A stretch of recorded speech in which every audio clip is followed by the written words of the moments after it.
Cyberpunk Edgerunners has stirred up a storm this month within the anime and gaming community, and after checking it out myself, I can see exactly why.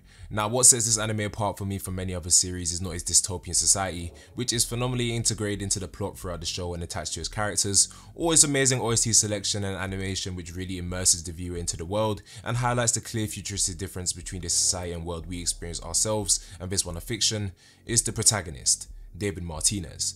Now, it's honestly been a while since I've engaged with a series and I've had absolutely nothing bad to say about a character and the main cast even in the slightest. And if I was really looking for something to nitpick on, I would say I heavily preferred David before the time skip, but that's just because seeing him run the sandevistan implant alone was so fucking awesome, and that's just really a personal perspective of method and isn't even relevant at all to my video. But with the story of David being such a short tale and very impactful, I learned that the attachment I have towards Cyberpunk Edgerunners as a whole is directly linked to my attachment towards its protagonist David, since the way he drove the story forward was something I didn't see coming. So with that being said, this video will contain spoilers for the entirety of Cyberpunk Edgerunners. I feel like David as a protagonist perfectly captures what this whole story is about in a way that a lot of animes can't replicate with their protagonists. So much so that even given his supposed death at the end of episode 10, and I'm personally on the side of hoping he's somehow miraculously still alive, I don't think a sequel could be made to the same degree of success as Cyberpunk Edgerunners without David being present in the story. And why is that? I mean, he is cool, he does have an insane power as well as being courageous and literally being built different, being able to handle the sandevistan implant which would drive any normal person to cyberpsychosis at a rapid rate, but it's none of these things that do it for me when it comes to David. It's the fact that he's human. Literally, that's it. As human as you can be in a world such as Cyberpunk Edgerunners. I found that throughout the story, the narrative and direction taken with David's character was something I couldn't challenge because it just fit perfectly with the world they were trying to build and portray to us, the viewer. In a world where class and wealth is the definite divider between being at the top or the bottom of society, we are introduced to David, a poor teenager who lives with his mother, while attending the Arasaka Academy through no true intent of his own.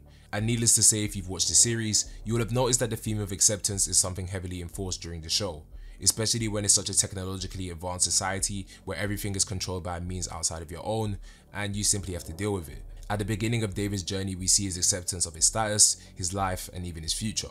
We see David cutting corners with his education, buying illegal upgrades, since he knows he and his mum are too poor to keep up with the demands of an arasaka school, as well as saying he doesn't belong and doesn't fit in due to more ways than one. And this attitude is something very realistic for a character such as David, growing up poor and being born into the family he was born into.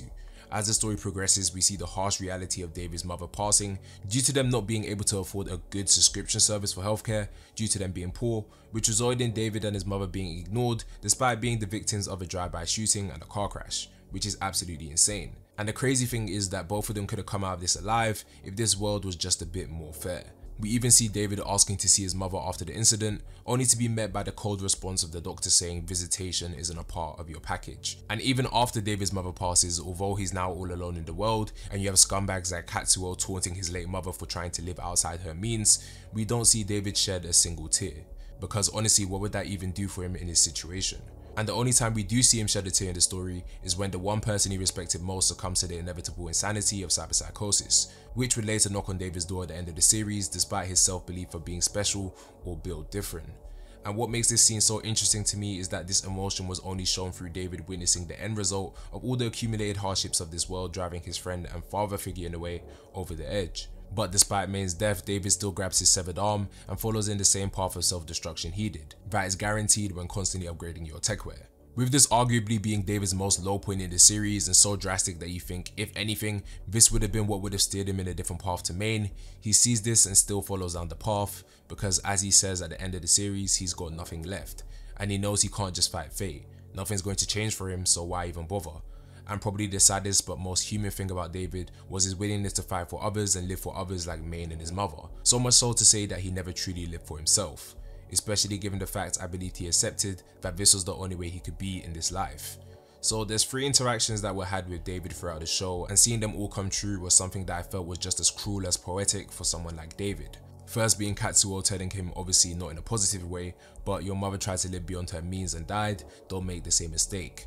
The next one being Kurosaki's words, which were, it always comes down to one of 2 things, you either lose your mind or die, no in between. And then the doctor's, once you've gone off the edge, there's no coming back. Seeing all these warnings come true during the last few episodes was something truly sad to see, because I honestly wanted to believe David was an exception, but that wasn't the case. And even despite the relationships he developed with his crew, especially with his girlfriend Lucy, David never once dreamed for himself opting for a different route or perspective in this world, since he had already accepted his way of life.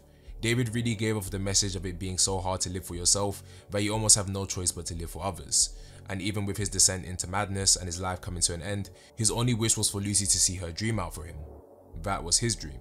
So the reason I see David as being the perfect protagonist for this show is because he showed the harsh reality of the cyberpunk world, and everything he did was within expectation.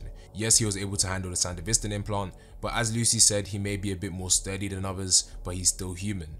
David wasn't able to go against the grain and rewrite the structure or be an outlier to the rules like other protagonists, and I think that's what really made me like him as a character. He honestly was and is the perfect protagonist for Cyberpunk Edgerunners, and I had an amazing experience taking in the story because of him. However, with that being said, we come to the end of the video, and just like the 10 episodes we had, I tried to keep this short but sweet, but I really did have a good experience with Cyberpunk Edgerunners. It's my first time ever taking in anything to do with the franchise, but it was definitely a blast.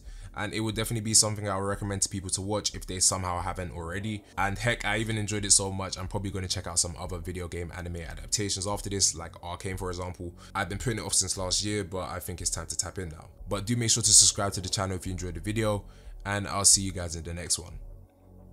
Peace.